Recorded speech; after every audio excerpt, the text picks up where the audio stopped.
Hello, everyone. Wishing you a truly wonderful day. In a quiet office at the investigation agency, Toan is forced to confront a painful truth. He was attacked.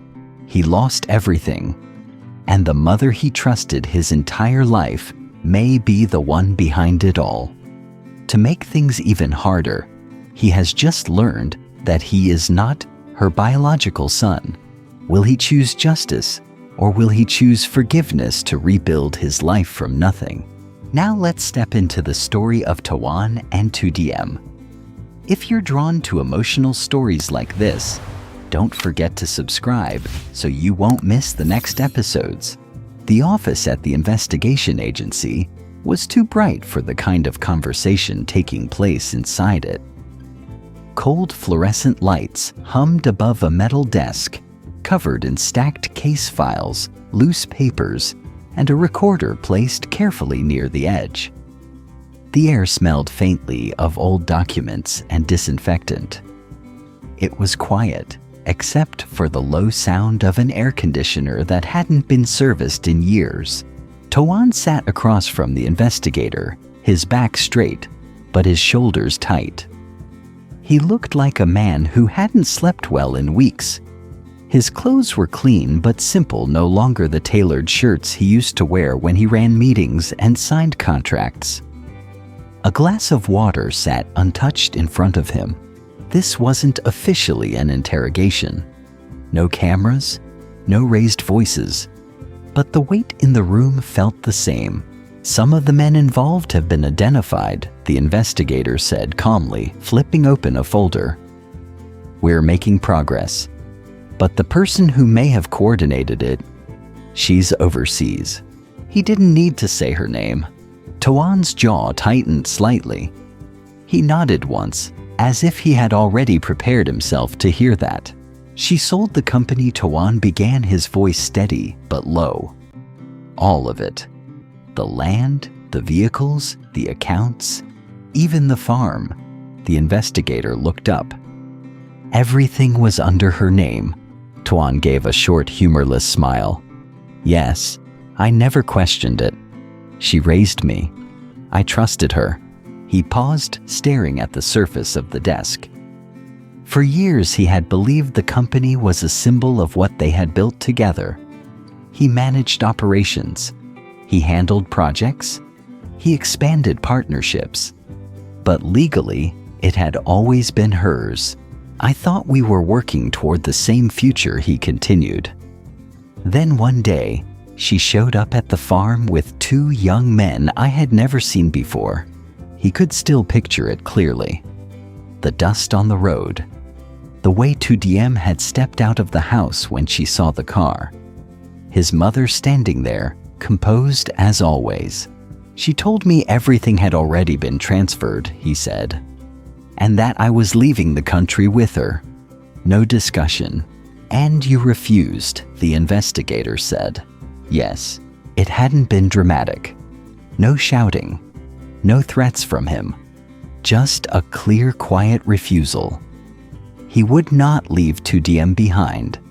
He would not disappear into another country while she stayed on that farm alone. The investigator wrote something down. She told me something else that day, Toan added after a long silence. She said I wasn't her biological son. The words still felt unreal when he said them out loud. I was adopted. She took me in when I was very young. I didn't know until recently. The investigator stopped writing. How did you react? I didn't, Toan replied honestly. Not at first. I was too shocked. And then everything happened so fast. After his mother left, he had gone back to the farm intending to talk to lytudiem and make a plan. He never made it inside.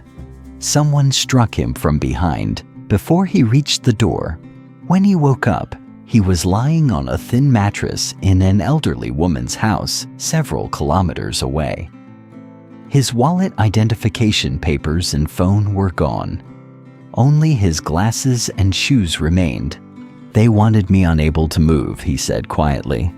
No ID, no access to money, no way to contact anyone. You believe your mother arranged it. Toan hesitated. The room felt smaller. Yes, he said at last. I believe she wanted to force me to follow her. If I had nothing left here, maybe I would. And now, to the law, I want the men who attacked me identified and punished, he answered firmly. I want the transactions investigated. I want the truth recorded. He inhaled slowly. But I don't want her prosecuted. The investigator studied him carefully. Even if she's responsible, she raised me, Toan said. She fed me, educated me, trusted me with her business. Whatever her reasons, I owe her more than revenge. The investigator nodded once. We will focus on clear evidence and direct perpetrators. Your position is noted. For a moment, neither of them spoke. Justice and family, evidence and loyalty. The line between them was thin. When Toan finally stepped outside the building, the daylight felt different. Not brighter, just clearer. Something inside him had shifted. The past was no longer something he could fix. It was something he had to accept. The wooden gate creaked when he pushed it open. The smell of damp soil and cut wood drifted through the air. Lytudiem was standing near the small kitchen table, slicing vegetables for dinner. She looked up immediately when she heard him. You're back, she said, wiping her hands. He nodded. For a few seconds, they just stood there looking at each other. No need for dramatic words. He walked over and told her everything, the progress of the investigation. The men identified the part that remained uncertain. And your mother, she asked carefully. She's still abroad, he said. And I won't press charges against her. Lytudiem studied his face, searching for hesitation. Are you sure? Yes. She set the knife down. What about your real parents? He shook his head. I don't know them. I don't even know their names. She's the only mother I've ever known. There was no anger in his voice, just tired honesty. Lytudiem stepped closer and wrapped her arms around him.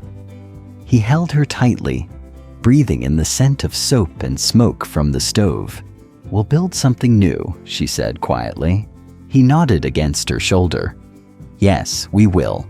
The next weeks were simple. Toan repaired the broken fence near the back field. He fixed the roof of the chicken coop. He built a wooden chair from leftover planks he found in the shed. He wasn't used to this kind of work at first.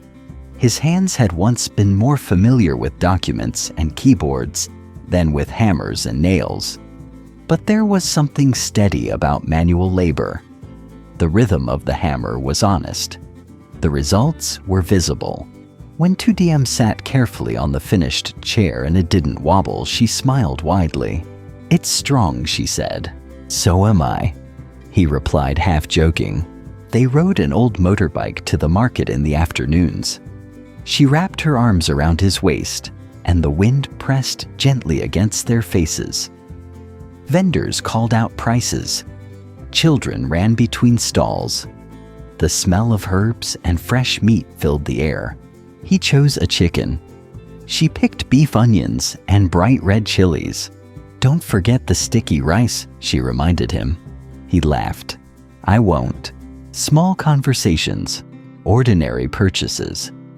Yet every step felt like a quiet declaration they were still here.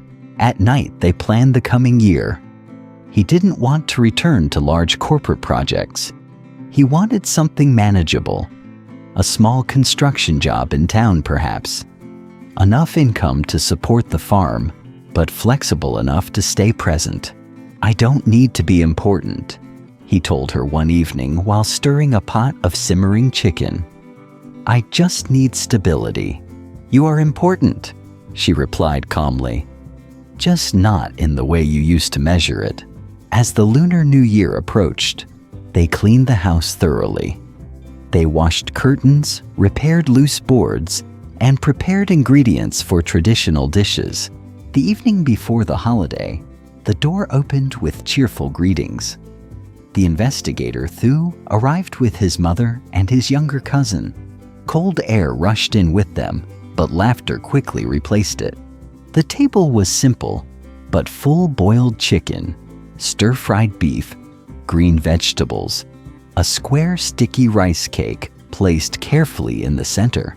Toan stood briefly before they began eating. "Thank you for standing by us," he said sincerely. "This year was difficult, but we are still here. I wish all of us peace, health, and steady work." They raised their cups.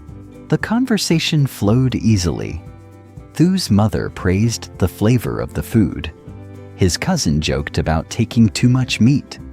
No one mentioned lawsuits or betrayal. No one spoke about loss. It wasn't denial, it was choice. Under the table, Lytudiem's hand found Toan's. Just a light touch. Enough.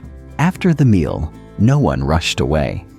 They spoke about planting new vegetables in the spring, about repairing the animal shed, about small business opportunities in town, ordinary plans, real plans. When the guests finally left, the house became quiet again. Toan and Lytudiem cleaned the dishes side by side.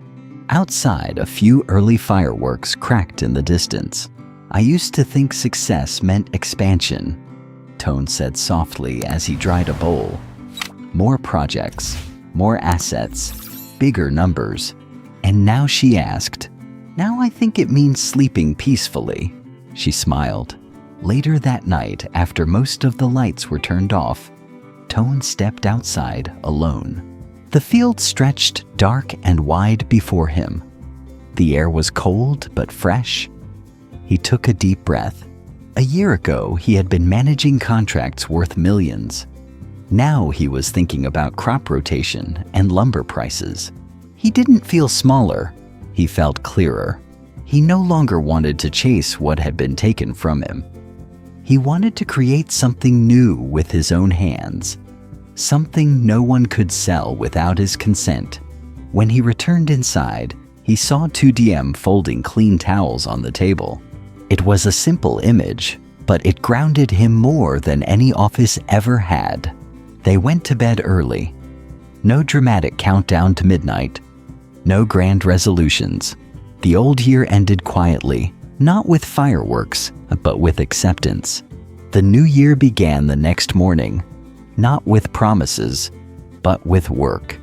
They woke before sunrise. There were fences to check, chickens to feed, seeds to prepare. Nothing grand, just staying side by side. And for the first time in a long time, that was enough. It wasn't denial, it was choice. Under the table, Lytudiem's hand found Toan's. Just a light touch. Enough. After the meal, no one rushed away. They spoke about planting new vegetables in the spring, about repairing the animal shed, about small business opportunities in town, ordinary plans, real plans. When the guests finally left, the house became quiet again.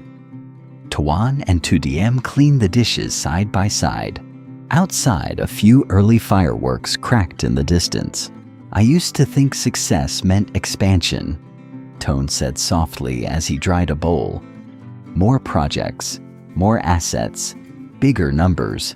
And now she asked, "Now I think it means sleeping peacefully." She smiled. Later that night, after most of the lights were turned off, Toan stepped outside alone. The field stretched dark and wide before him. The air was cold but fresh. He took a deep breath. A year ago, he had been managing contracts worth millions. Now he was thinking about crop rotation and lumber prices. He didn't feel smaller, he felt clearer. He no longer wanted to chase what had been taken from him. He wanted to create something new with his own hands, something no one could sell without his consent. When he returned inside, he saw Lytudiem folding clean towels on the table. It was a simple image, but it grounded him more than any office ever had. They went to bed early. No dramatic countdown to midnight. No grand resolutions. The old year ended quietly, not with fireworks, but with acceptance. The new year began the next morning, not with promises, but with work. They woke before sunrise. There were fences to check, chickens to feed, seeds to prepare. Nothing grand, just staying side by side. And for the first time in a long time, that was enough.